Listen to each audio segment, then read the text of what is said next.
langsung masuk juga ke Pak Tongam dulu nih, karena kemarin nih Pak Tongam, kemarin sempat ada pemberitaan bahwa Fitup itu sedang mengajukan atau melakukan pengurusan izin. Nah, sementara tadi disebutkan kan sama Pak Tongam, Fitup menggunakan skema referral yang sebenarnya nggak boleh digunakan untuk penawaran jasa.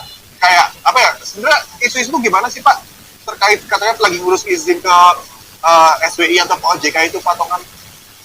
Ya, bagi kami setiap kegiatan usaha di Indonesia tentunya harus legal dan mengurus izin sesuai dengan kegiatan usahanya. Satgas Waspada Investasi sangat mendorong kegiatan usaha yang merupakan inovasi keuangan digital dalam rangka peningkatan perekonomian masyarakat dan juga perlindungan kepada masyarakat. Itu yang penting.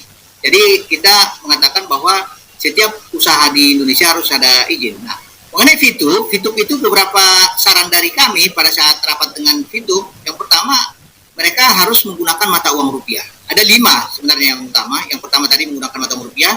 Yang kedua, tidak boleh ada kegiatan member referral di dalam produk jasa ini. Kemudian yang ketiga, juga tidak ada harusnya jual beli poin antar anggota. Poin kalau ada yang butuh harus dibeli dari perusahaan. Dan juga masyarakat yang sudah punya poin menjual ke perusahaan. Jadi tidak ada perdagangan poin antar anggota.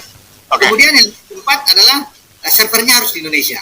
Dan juga yang kelima membutuhkan komunitas. Nah, berdasarkan informasi dari Fitup, ada beberapa yang sudah dipenuhi. Yang pertama, mata uang rupiah sudah digunakan $70 lagi. Kemudian servernya juga sudah di Indonesia. Dan komunitasnya sudah terciptakan.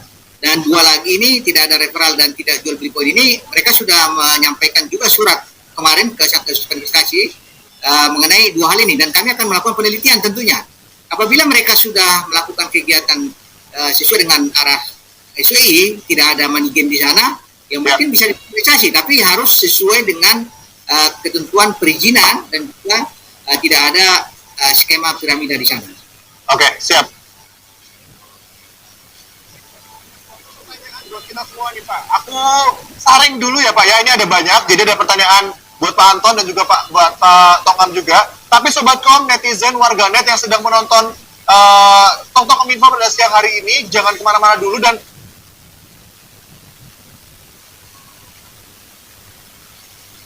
like, share, dan juga komen.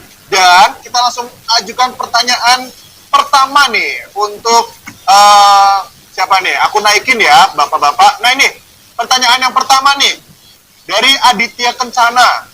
Biasanya, berapa lama rata-rata waktu yang diperlukan pihak OJK dan pemerintah terkait pemblokiran aplikasi ilegal sejak aplikasi tersebut di launching, terutamanya SWI ini ya sepertinya ya. Silakan Pak Tongam.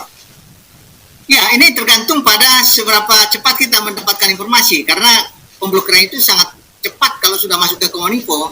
Jadi begitu kita mendapatkan informasi, kemudian kita klarifikasi, kita analisis, kita panggil, kita pastikan itu ilegal, kita sampaikan surat ke Kominfo dan dalam waktu cepat itu bisa diblokir. Oleh karena itu memang kecepatan kita mendapat informasi dan analisis dari kegiatan-kegiatan ilegal ini sehingga bisa lebih cepat diblokir di Kominfo. Siap. Terima kasih Pak Tongam. Itu jawabannya Mas Adit. Kemudian pertanyaan kedua kita buka. Ini Pak, kita naikin. Ya, pertanyaan kedua dari Nur Fauzi Bintaro Tangsel. Wah, siap. Bagaimanakah pendapat Kominfo tentang Fitup jika resmi dilegalkan di Indonesia? Dan akan adakah feedback yang luar biasa tersendiri untuk Fitup? Nah, Pak Anton nih Pak, gimana nih Pak jawabannya Pak? Ya, terima kasih.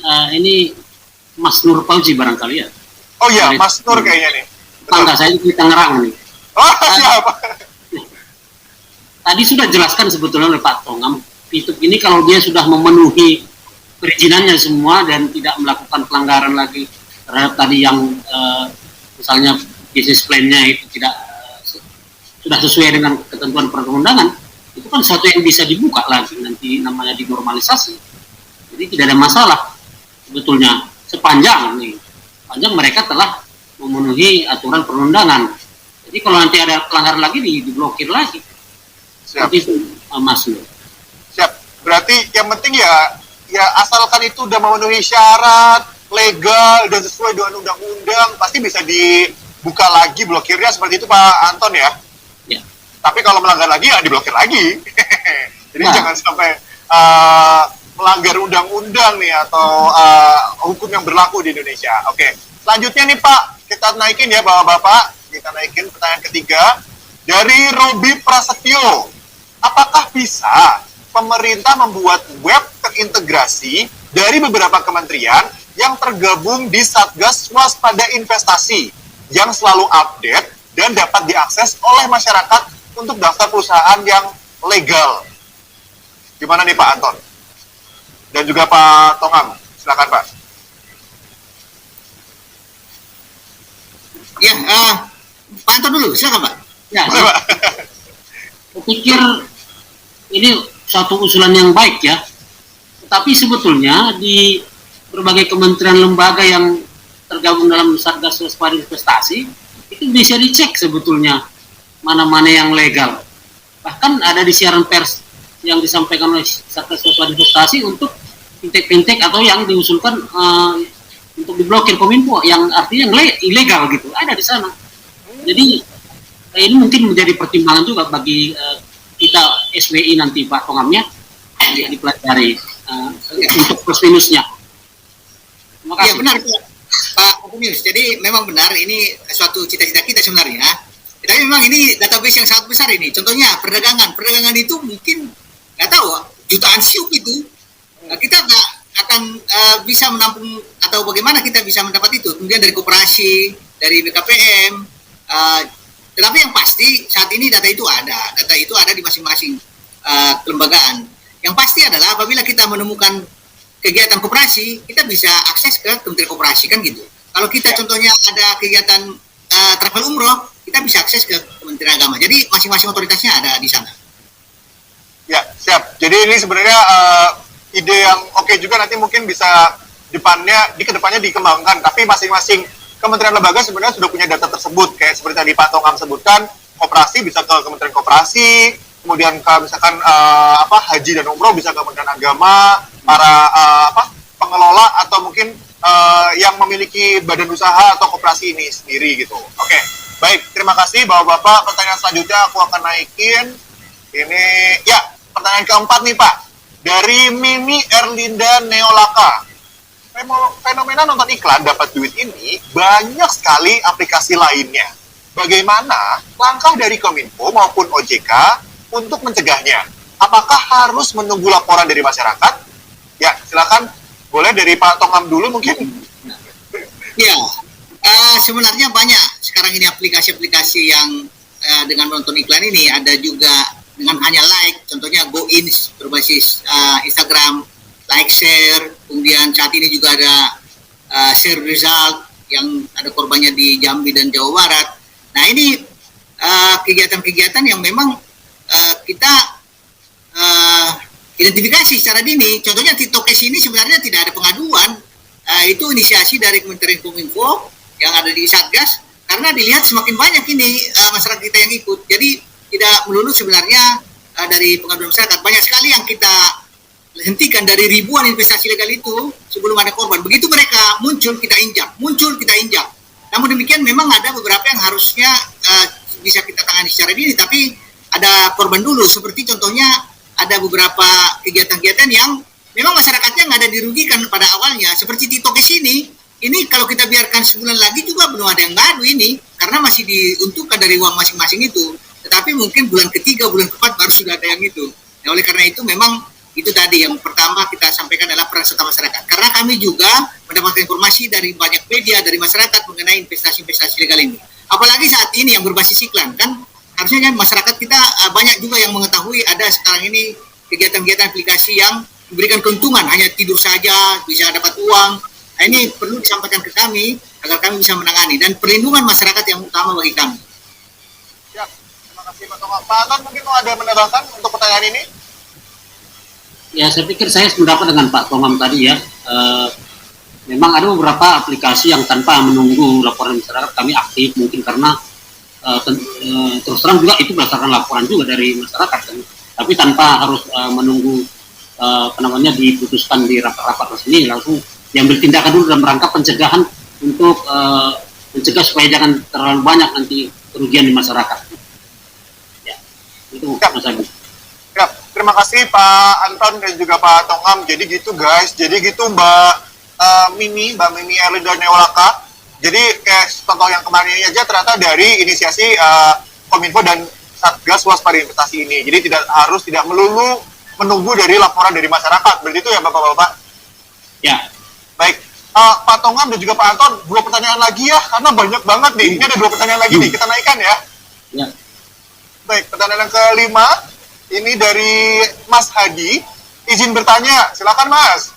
Apakah kerugian bagi masyarakat itu sendiri dianggap sangat mengkhawatirkan atau bahaya sehingga pemerintah perlu melakukan tindakan penegakan hukum untuk VTube dan TikTok Cash? Ya, bagaimana Pak? Pak Anton, boleh silakan Pak? Ya, terima kasih Mas Hadi. Saya pikir bagus pertanyaannya ya, karena memang saya terus terang saya juga mendapat laporan karena ada ini masih saudara juga, dia udah ikut VTube itu, dia nonton sudah ini, dia saya tanya apakah ada menguntungkan nggak? Ya menguntungkan sih tidak bang katanya, tapi bisa membantu lah untuk menambah katanya gitu. Tapi saya katakan lagi itu tidak ada izin, itu harus dihentikan oleh kami. Nah begini Mas Hadi, kalau nanti kami biarkan ternyata ada dirugikan, ini kan sebelum ada yang teriak nih dirugikan, sehingga aman-aman aja. Jadi begitu orang dirugikan, tentu pemerintah juga nanti, seperti kata Pak Tom tadi, nanti orang malah mengklaim ke SBY nanti, Pak kembalikan uang saya yang telah masuk sekian juta gitu kan, karena untung dibagi, kata Pak Tom tadi kan, seperti itu. Jadi ini dalam rangka pencegahan sebetulnya, kan mencegah lebih baik daripada mengobati.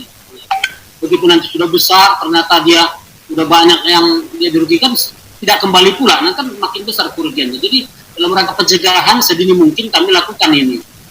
Jadi tindakan hukum ini sebetulnya dalam rangka pencegahan untuk mencegah supaya jangan ada kerugian lainnya. Jadi ada analogi seperti ini.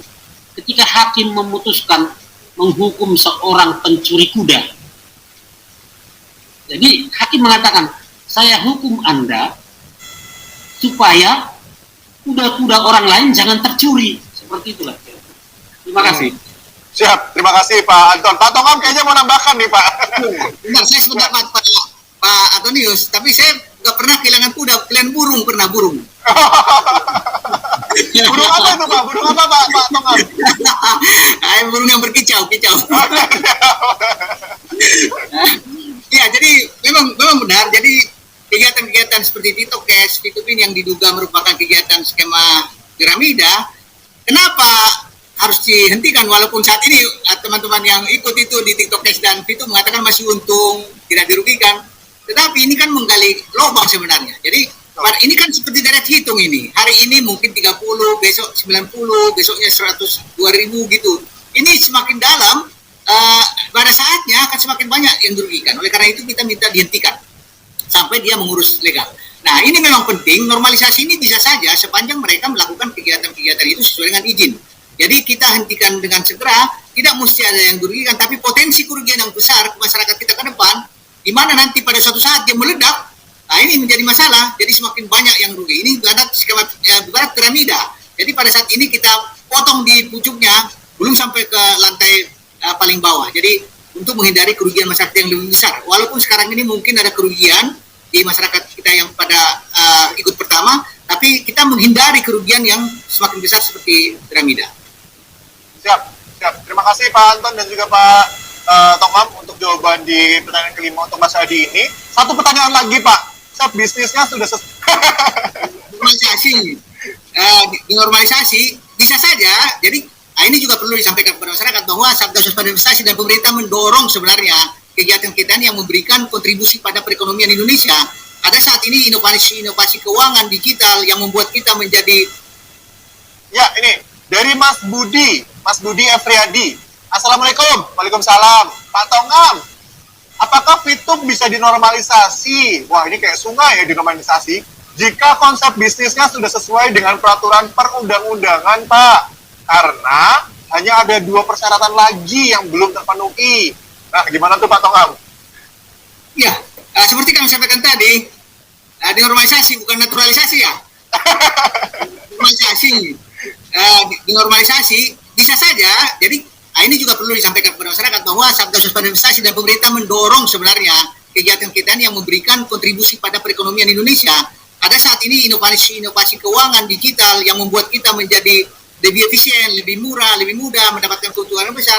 Ini kita dorong sebenarnya. Sehingga Fitup kalau ingin legal, memenuhi semua prinsip-prinsip bisnis model yang benar dan perizinan yang sesuai dengan jasa periklanan, kenapa tidak? Contohnya, Fitup, pada saat kita nonton, kita nggak usah bayar, kemudian kita nggak usah beli poin untuk misi-misi tertentu, tapi kita dibayar pada saat nonton, ya siapa yang nggak mau kan diuntungkan seperti itu. Nah, itu yang penting. Jadi kontribusi dari perusahaan ini, kalau dia menguntungkan secara ekonomi dan ada perlindungan masyarakat, wah ini penting sekali bagi kita untuk normalisasi. Itu sebenarnya. Siap. Terima kasih Pak Tongam. Jadi itu bisa ya guys, pentingnya normalisasi itu. Ini Pak Tongam dan juga Pak Anton, 6 pertanyaan ini kayaknya pertanyaan yang paling oke yang udah aku pilih karena banyak banget pertanyaannya. Terus banget Pak komennya Pak ini di YouTube, karena total sekarang aku lihat nih ya Pak yang udah nonton, yang masih setia nonton sampai sekarang, tadi sudah tembus sampai 20.000 orang, sekarang 17.300 Pak. Wah ini banyak, ramai banget Pak, ini webinar